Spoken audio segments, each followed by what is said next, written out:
Hindi pa man na ipalalabas ay top trending na nga ang serye ni Janine Gutierrez na Lavender Fields.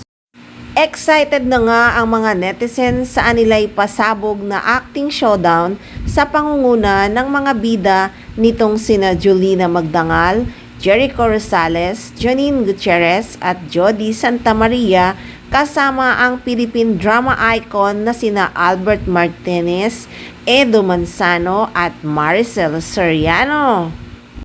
Patok na agad sa mga manunood ang upcoming ABS-CBN teleseryeng Lavender Fields matapos humakot ng higit 10 milyong views sa social media ang teaser videos nito at nakapasok din sa top trending topics nitong Hunyo. Sa mga video na inilabas ng ABS-CBN ng script reading at look test ng serye, ipinasilip sa unang pagkakataon ang mga batuhan ng linya ng cast, pati na rin ang magiging itsura ng kanilang mga karakter na may suot na mga bonggang outfit. Nakakatuwang experience ang first script reading because we did not know what to expect. Everybody brought something different to the table. I'm proud to be working with this brilliant actor who will breathe life to the characters that shape the story of Lavender Fields, post ni Jody sa kanyang Instagram account.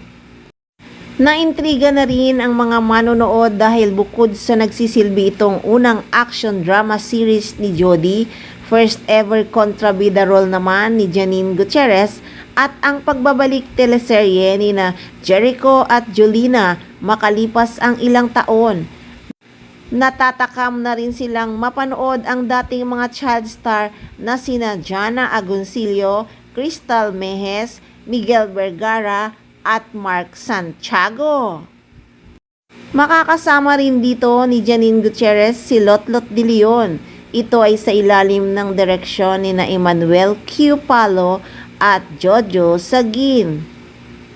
So guys, nakakaintriga na nga ang pagiging kontrabida ni Janine Gutierrez sa seryeng Lavender Fields matapos humakot ng 10 million views. Kaya kaabang-abang talaga dahil nakakaintriga ang magiging role dito ni Nini. Kaya tutok lang palagi sa mga updates dito lang sa Maarteng Machika!